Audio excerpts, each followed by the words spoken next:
Good day, everyone. This is Miss Jai. Now we are at the fourth quarter, and in this lesson, we will talk about the dimensions of technology that are enabling and not inhibiting. I know, the title is quite confusing, but let's explore it a little further. Now, for this lesson, we will be answering the following questions. First, what are the dimensions of technology that are enabling? And then, what makes technology not inhibiting? Now, technology is accumulation of skills, procedures, performances that are combined to create goods and services using scientific methods, right? So, in this lesson, you will know the invention of technology, known as enabling, and how it makes society a better place to live, easier and convenient. Now, lastly, you will know also what are the things that make it not inhibiting or not restricted. So, let's begin. So, what are the dimensions of technology that are enabling? Now, the 21st century has been characterized as the information age, and no doubt one of the greatest achievements of this age has something to do with the technology. The increasing power of communication. Thus, the product of this is what we call ICT, or Information Communication Technology. So, what is ICT? ICT is an extended term for Information Communication Technology. It's the extended term for Information Technology, or IT. It's like another term or another word that explains information technology, which stresses the role of unified communications and the integrations of telecommunications. Okay, now ICT is providing us an extraordinary opportunity to hone our critical thinking and to help us solve it gives us problem solving skills, communication skills, creativity, and innovation. Now, the phrase information and communications technology has been used since 1980s by academic researchers, and the abbreviation ICT became popular after it was used in a report by Dennis Stevenson in 1997. Now, the information communication technology could be a technology needed for information dispensation that use of communication devices, electronics, computers, software system, application to convert, store, protect, process, transmit, and retrieve information. Thus, if we are going to define each term for information, it states that these are the information obtained from reading books, investigation, study, or analysis. Okay, it helps us to meet our daily tasks and deciding. And then these tools transmit information like telephone, television, and radio. Okay, as for communication, it is an associate degree act of transmitting messages. It is a method whereby information is exchanged between individuals using symbols, signs, or verbal interactions. Okay? Previously, people who communicated through exchange of signs and symbols, whereas other performs it by drama and poetry. Now, with the arrival of technology, these older styles of communication are less utilized as compared to the use of the internet now, email, or video conferencing. Now, communication is very important in order to gain knowledge that will make us more confident in expressing our thoughts and ideas. And lastly, for technology is important in communication that deals with the employment of knowledge domain experiences, and resources to make process and product that fulfill human desires. Now, according to Merriam-Webster's dictionary, it defines technology, into two parts. We have invention technology, or these are the things, few things invented, like a device, gadget, or process, originated after study and experiment, a product of imagination, while innovation technology are a brand new idea, method, or device that was introduced, the introduction of something like room computer to laptop computer. Okay, and now also let me show you an easy and short timeline on how technology evolved. First, Sumerians invented or improved a wide range of technology, including the wheel, cuneiform script, arithmetic, geometry, irrigation, saws, and other tools and other technologies that available at that time. And then we also, after that, in 1500s BC, the Phoenicians developed the alphabet. And in 105 BC, Cai Lum of China invented paper.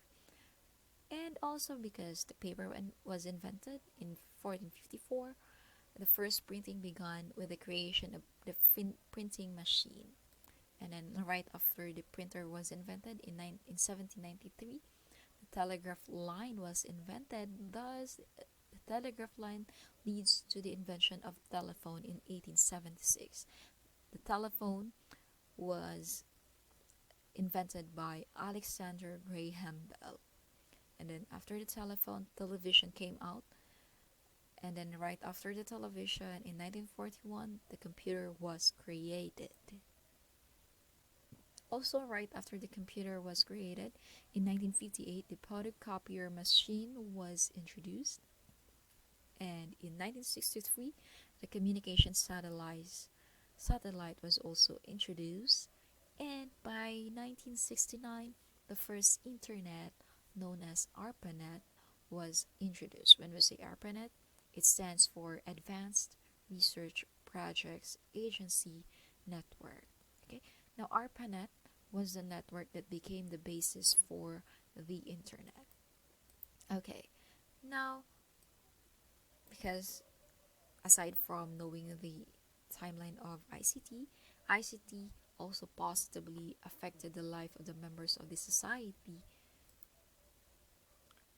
or the digital citizens, through education. Like many educators are already using and infusing technology as a teaching learning pedagogy through the use of different platforms. Also in business, most entrepreneurs are making use of the internet and different social networking sites to promote their businesses and products, as well as the government. In the Philippines, many transactions with government officers are now possible and available online. Applications for birth certificates, passports, NBI, and the likes are maximized by some Filipinos. Also, computers, email, internet, fax machines, and mobile phones are only among the information tools that can be considered an integral part of work activities on almost all companies or institutions in the Philippines and abroad. Now, the development and access of different technologies transform users into content producers. Okay, now what makes technology not inhibiting? However, there are few things that make technology not inhibiting, meaning to say there's no restriction that we have to use technology, or there is no holding back if we use technology, and this leads to the disadvantages of the use of ICT. Now, the first one is cost. More and more resources are being put into the ICT in schools and households. Now, the cost of laptops, wireless broadbands, projectors, for example, it will contribute to a large percentage of school budgets. Not just in many households are also spending that much money to avail technology, since now almost anywhere in the world you can buy gadgets and afford the use of internet. Another one disadvantage of technology is, if technology is not inhibiting or not restricted, is the misuse of ICT. Instead of using laptops or tablets for the studies, their studies and online tests, more often than not, students stray away and visit social media networking sites like Facebook and Twitter. Students would be too focused on playing games or visiting social media networking sites, resulting to lower academic grades. And also, the last one is what we call digital divide. This is not exactly a thing that makes a technology not inhibiting, but somehow it is one of the disadvantages. When we say digital divide, it is a natural consequence of advancement of ICT. Now, the digital divide refers to the gap between those who are able to benefit from digital age and those who are not. It is a discrepancy in people access and skill related to technology or ICT. Maybe because of geographical location, economy, income, age, education, race, and government support, among others. Now, there are three levels of digital divide. First, one is the disparities of ICT between people living in different parts of the world. In its simplest form, the digital divide is manifested in the fact that some people can't afford to buy a computer or complex types of technologies. Example, developed and developing countries have different ways of affording technologies. The second one is unequal opportunities for ICT use within countries. This is a fact that technology remains so complicated that many people couldn't use a computer even if they get one for free, right? For example, a person with low income and education is likely to be excluded from information flows and networks. And lastly, although children and the youth are expressing ideas and opinion about issues with cell phone, there is less interaction between children and parents about their opinions in technology. Okay? But how do we counter some of these disadvantages of non-inhabiting technologies? Now, to maximize the potentials and benefits of ICT and fill the gaps caused by the divide, government must fill the gaps, okay, caused by the divide. And government must train and educate the citizen in accessing ICT equipment by providing better economic and social condition to make it possible for them to acquire the equipment. Okay? So there we go. That's all for our lesson. I know it's a little short, but I hope you learned a little bit or something from me today. This is your teacher, Teacher Jai. Thank you and see you again.